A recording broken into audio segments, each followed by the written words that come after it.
Okay, so let us start. Central Vigilance Commission, CVC. It's what we can say is कि हम जो है किसी भी bodies जो है उसको दो पार्ट में डिवाइड करते हैं. एक हो गया आपका कॉन्स्टिट्यूशनल बॉडी और एक हो गया आपका statutory body. Alright, and there are some bodies which are executive bodies. तो ये आपको पता है constitutional body means that it is mentioned in the constitution. Yes, उसका जो प्रोविजन है वो आपका कॉन्स्टिट्यूशन में प्रेजेंट होगा. ठीक है.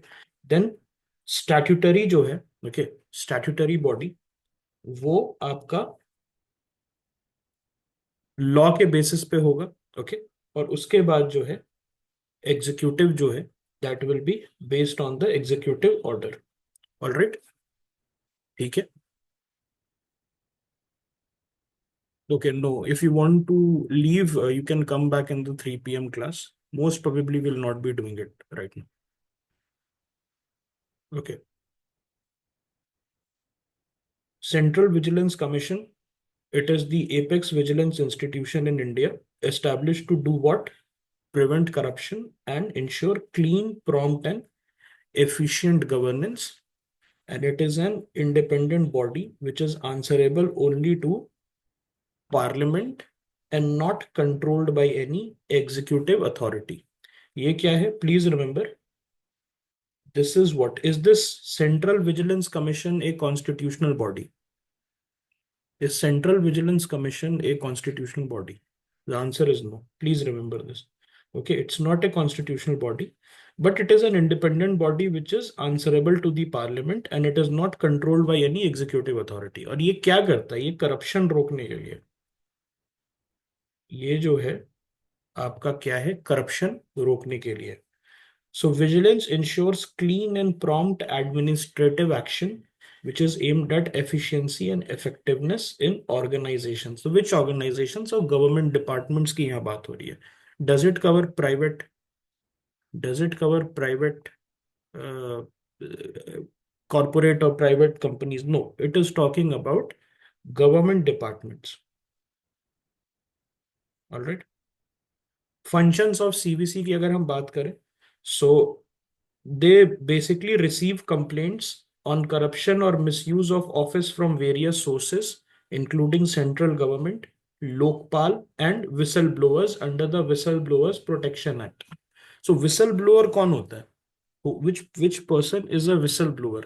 A whistleblower is a person who basically exposes the corruption inside the, okay, somebody who exposes corruption. Okay, please remember this. And advisory role इसका क्या रहता है? So it recommends appropriate action, but it is not an investigative agency by itself. Okay, so ये जो है investigation नहीं करता है, ये अप्रोप्रिएट एक्शन को रेकमेंड करता है. और इन्वेस्टिगेशन कौन कैरी आउट करता है? Investigation is carried out by the CBI and the chief vigilance officer in government offices. Okay, so ये प्लीज इसको एक चीज समझिएगा दैट एडवाइजरी रोल है इसका, रेकमेंड करता है एक्शन, और इन्वेस्टिगेशन का पावर जो है वो इसके अंदर में सीबीआई जो है. तो सीवीसी इज अबव सीबीआई और CBI is above CVC. CBI is above CVC और सीवीसी इज अबव सीबीआई. तो सीवीसी ऊपर रहता है और सीबीआई जो है इन करप्शन मैटर्स, सीबीआई के ऊपर इसका जुरिस्डिक्शन होता है. It can supervise the CBI. And chief vigilance officer in government officers जो है इसका काम रहता है कि विजिलेंस का काम करना in government officers. And inquiries into offences alleged under the Prevention of Corruption Act 1988 by certain categories of public servant. तो PCA 1988, it's the major law. It is the major law on which the corruption act is, okay, corruption act is based. ठीक है.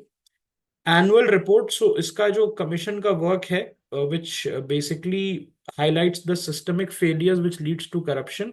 और उसके report में it suggest the improvements and any preventive measures that are needed in the government department. Okay, so इसका evolution कैसे हुआ था? So एक special police establishment 1941 in the colonial times. So it investigated bribery and corruption in war and supply department, and then it became Delhi Special Police Establishment, DSPE Act 1946 under the Home Department. After that, uh, in the initial phases of our independence, ऐसा कुछ इस पे काम नहीं किया गया. But later on, there was a Santhanam committee. This is very important.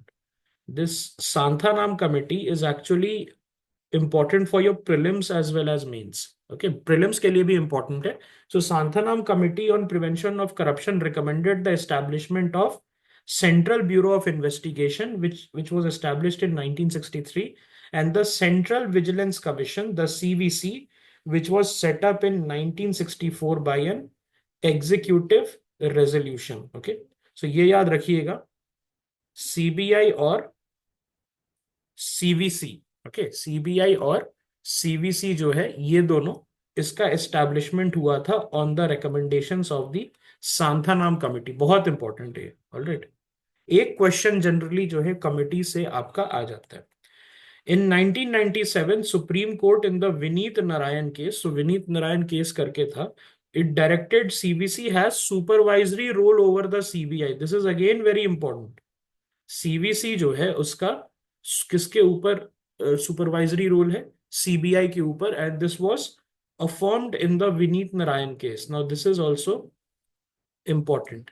1998 ordinance, it conferred temporary statutory status, and later it was replaced by the CVC Act 2003 and granting the CVC permanent statutory status. तो क्या जब establish हुआ था CVC को, CVC did it had any statutory or constitutional status? No, it had to wait until 2003 when it got the status. Okay, when it got the statutory status. So what we will say, friends, we will say that the CVC is now a statutory body. Okay, that it has a force of law behind it. उसके बाद जो है कुछ legislations है, कुछ acts है जिसके basis पे, ओके, कुछ एक्ट्स है उसके बेसिस पे जो है लेजिस्लेटिव चेंजेस हमें देखने को मिले. So whistle blowers protection act 2014. So CVC जो है, it was designated to handle the whistle blower disclosures. And Lokpal and Lokayukta act, it enabled CVC to conduct preliminary inquiries on complaints which are forwarded by the Lokpal. तो बहुत important है. देखिए, whistle blower जो protection act है उसका आने का जरूरत क्यों हुआ? विसल ब्लोअर प्रोटेक्शन जो है, so there was this case, एक एनएचएआई ऑफिशियल थे सत्येंद्र दुबे. ओके, सत्येंद्र दुबे जो है, वो उनका मतलब ये एक, he was working in NHAI and he was killed after he wrote a letter to the prime minister alleging corruption in गया. गया जो था वहां पर एक हाईवे बन रहा था, golden quadrilateral highway was being made. So उसके अंडर में जो है बहुत करप्शन हो रहा था. So he was killed. तो इसके बाद जो है, so Satyendra Dubey when he wrote that letter, he became what, he became a whistle blower. Okay, and whistle blower protection बहुत जरूरी है. उसमें प्रॉब्लम क्या हुई थी, दैट सत्येंद्र दुबे के केस में they had forwarded the complaint back to the person जिसके बारे में कंप्लेंट हुआ था. Okay, forwarded the complaint back जिसके बारे में आपका कंप्लेंट हुआ था. तो उसमें जो है, ओके, उसमें जो है, that is the issue. Alright, कि आप मतलब अगर मैंने आपके बारे में कंप्लेंट किया, अगर मैंने जो है आपके बारे में कंप्लेंट किया, तो आप अगर देखोगे कि आप ही के पास आ रहा है वापस मेरे नाम के साथ कि एक्स वाई जेड पर्सन ने इनके बारे में कंप्लेंट कर दी. आप समझ रहे हो what is the problem with that? एक तो सत्येंद्र दुबे ने कंप्लेंट किया, और उसके बाद जो है सत्येंद्र दुबे का नाम के साथ विथ हिज नेम रिटन जो डॉक्यूमेंट था उसको वापस भेज दिया. So everybody knew in the department that this guy Satyendra Dubey, he had written an anonymous letter. Okay, so इस प्रॉब्लम के चलते he was killed. Alright, and then उसको एक रॉबरी अटेम्प्ट की तरह दिखाया गया, and everybody knew it was a murder. So उस केस में जो है विसल ब्लोअर्स प्रोटेक्शन एक्ट 2014 इसको लाया गया ताकि इस टाइप की चीजें ना हो। और विसल ब्लोअर प्रोटेक्शन एक्ट के थ्रू जो है we try to protect these people like Satyendra Dubey who have the guts to tell the truth about their department. Okay, so whistle blower protection act जो है this was important, और उसके under जो है CVC को है power दिया गया that it can handle the whistle blower disclosures. Okay, it can handle what, it can handle the whistle blower disclosure. And then Lokpal and Lokayukt Act 2013, so it enabled the CVC to conduct preliminary inquiries on complaints forwarded by the Lokpal. तो लोकपाल अलग से बना था। लोकपाल अभी हम पढ़ेंगे, तो लोकपाल जो है that was also for corruption, because corruption बहुत ज्यादा हो गया था, तो उसके लिए एक सेपरेट बॉडी बनाने की जरूरत पड़ी थी। तो लोकपाल जो है उसके बेसिस पे, उसके कंप्लेंट के बेसिस पे they can conduct the preliminary inquiries, who the CVC can do so. Okay, structure of governance की अगर हम बात करें तो there is one central vigilance commissioner and there can be up to two vigilance commissioner to support. Okay, so एक central vigilance commissioner होता है who is the chairperson, and then up to two vigilance commissioners can be appointed who will be members. Appointment, it is by the President of India on a recommendation of a three-member committee including Prime Minister, Minister of Home Affairs, and Leader of Opposition in Lok Sabha. Okay, so three member committee जो है वो basically decide करती है, और उसके basis पे president जो है रेकमेंड करते हैं। उसमें प्राइम मिनिस्टर आ गए, मिनिस्टर ऑफ होम अफेयर्स आ गए, and leader of opposition in Lok Sabha आ गए। टर्म क्या होता है? 4 years और until they attain the age of 65 years, whichever is earlier, 65 साल या 4 साल। ओके, जनरली कॉन्स्टिट्यूशनल बॉडीज में कितने का होता है? जनरली कॉन्स्टिट्यूशनल बॉडी में 6/65 का होता है। किसका होता है? 6/65 का होता है। Okay, all right. और 1 secretary, 4 additional secretary, and 30 directors, deputy secretary, under secretaries and office staff there are in this secretariat. And there is also a chief technical examiners organization who heads the technical wing of the CVC, and it is headed by two chief engineers and supporting staff. तो ये करते क्या है? Technical audit of construction work and investigation of complaints. अब इसमें मतलब क्या है इसका? इसका ये मतलब है, सपोज कि अगर ब्रिजेस बन रहे हैं, if you are making the bridges, so and the a person has shown that okay beam के लिए, if you will look at the accounts, beam के लिए 3 करोड़ रुपीज लगा है, और सीमेंट के लिए 65 करोड़ रुपीज लगा है, और उसके बाद जो है स्कैफोल्डिंग के लिए हमने जो है 15 करोड़ रुपए लगा। तो एक बात मुझे बताओ कि समझ में आ रहा है ये कि क्या ये वाजिब दाम है या खराब दाम है, या अच्छा दाम है या बुरा दाम है? Is this a good cost? Is it a bad cost? Is it a okay cost? As a lay person समझ में आ रहा है? ओके, तो यही चीज प्रॉब्लम होती है। This is the problem that people have, that technically sound नहीं होते हैं लोग। People are not technically sound. Okay, so that is the problem here. when people are not technically sound, how can they judge? If I don't know that 3 crore रुपए बहुत ज्यादा है beam के लिए, सपोज बीम के लिए हो सकता है 65 लाख काफी हो उस पर्टिकुलर प्रोजेक्ट में। If I am not an engineer, if I am not a civil engineer, how can I know this?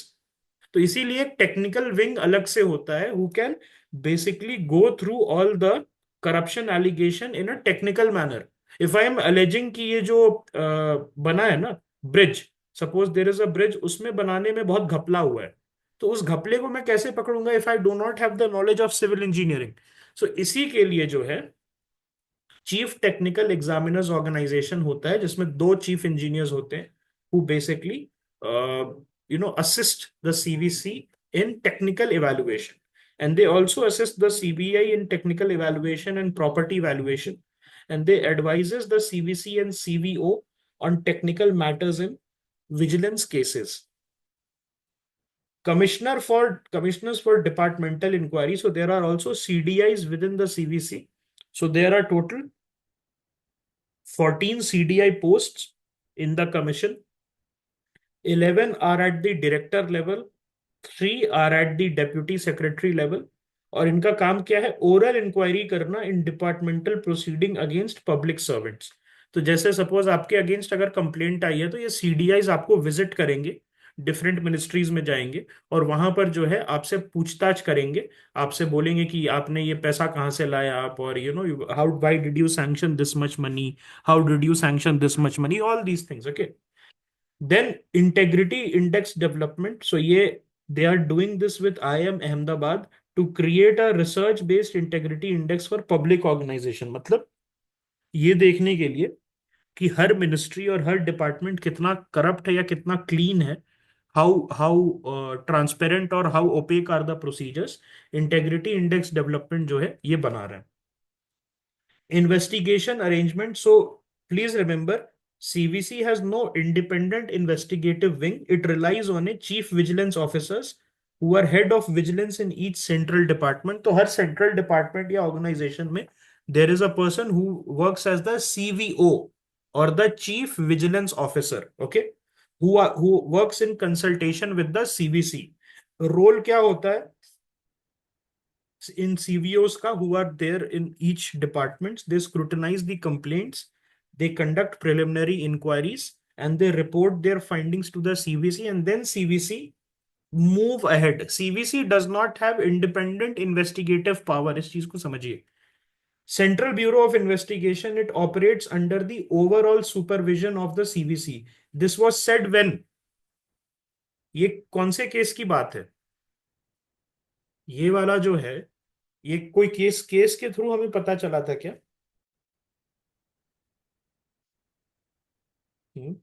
Any case that you can remember जिसके थ्रू सीबीआई का सुपरिंटेंडेंस हुआ था? विनीत नारायण केस अभी तो बताया था, इसके जस्ट ऊपर हमने पढ़ा था ना, विनीत नारायण केस. यहां देखो ना, ये तो रहा, हाईलाइट करके भी बताया था, Vineet Narayan case. Okay, so ये इस चीज को याद रखिएगा. केसेस इंपॉर्टेंट है. Yesterday I had sent you a document, देखा था उसको खोल के. उसमें सारे केसेस जो हैं, इंपॉर्टेंट केसेस, करीब 20-25 केसेस थे उसमें. सो उसके वो जो है आप कोट कर सकते हो इन द एग्जामिनेशन, और प्रीलिम्स में क्वेश्चन भी उसके बेसिस पे आ सकते हैं. ओके, मतलब ऐसा डायरेक्ट नहीं पूछेगा कि इस केस में क्या हुआ था, लेकिन उसके जो जुडिशियल इंटरप्रिटेशन है या जुडिशियल आउटकम है, that actually becomes your polity syllabus. है कि नहीं? बेसिक स्ट्रक्चर क्या आपका पॉलिटी में कॉन्स्टिट्यूशन से आया है, जुडिशियल प्रोसीडिंग से आया है. Okay. So CBI draws powers from the Delhi Special Police Establishment Act, and CVC heads the selection committee for the director of CBI and officers in the CBI above the rank of SP. Okay. Jurisdiction और legal backing, तो CVC act के through इनको इनका jurisdiction मिला हुआ है. And they cover all India services, group A central government officers. All India services में IAS IPS covered है, आईएफओएस कवर्ड है. सेंट्रल सर्विसेज में IRS officers, IAS officer, foreign service officer covered है.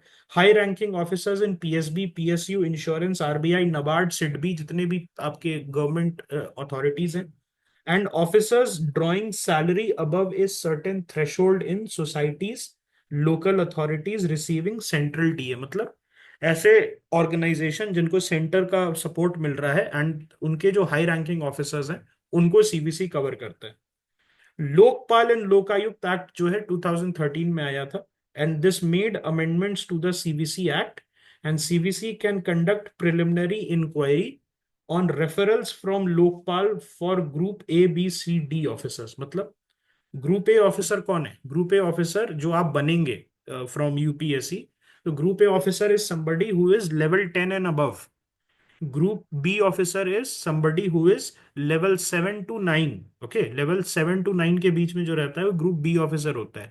Group C officer somebody who is level 3 to 6, and group D officer is level 1 to 3. ऐसे होता है. ठीक है, तो बेसिकली डिफरेंट डिफरेंट लेवल पे होता है. तो जनरली जो है विद द सीवीसी एक्ट इनको पावर किस पे मिला हुआ है?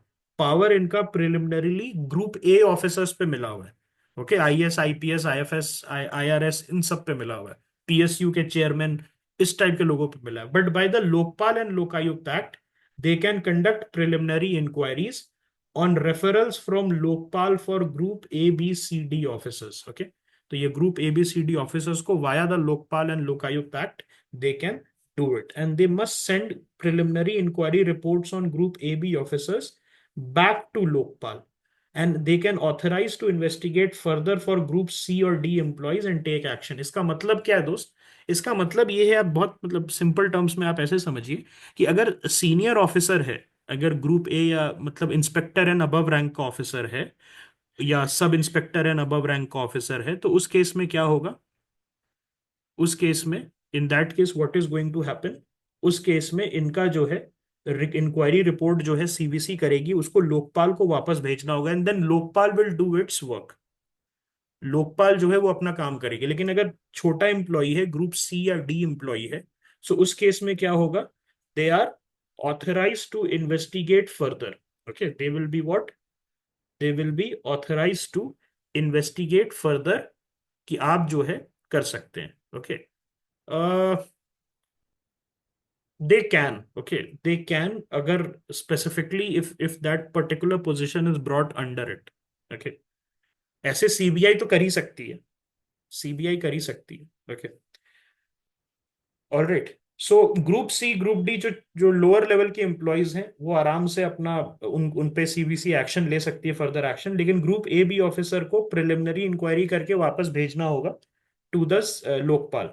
और CVC is the competent authority under the Whistleblower Protection Act to receive and inquire into disclosures regarding corruption, misuse of power, etc.